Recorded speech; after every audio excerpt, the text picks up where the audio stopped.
Welcome to Jay Has Heart. Good that I was in this classroom, considering that like by then I was struggling with school. I was like panicking that I had like 3 Fs, which sounds funny to me now that I'm passing, but it was frightening because I didn't want to fail 6th grade, and I really enjoyed this school.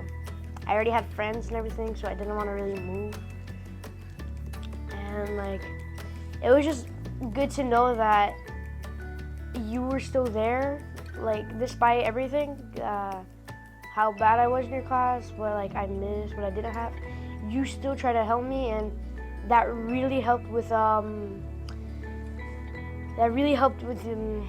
passing, and I felt better about myself. And eventually, I was just able to,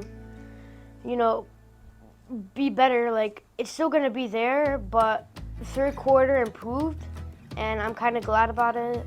I have everything I need to move on to 7th grade, and most of it is because of you. And without you, I kind of wouldn't be able to cope that I'm in 7th, that I'm gonna be in 7th now. So it's just good to know that you're still here to help with everything.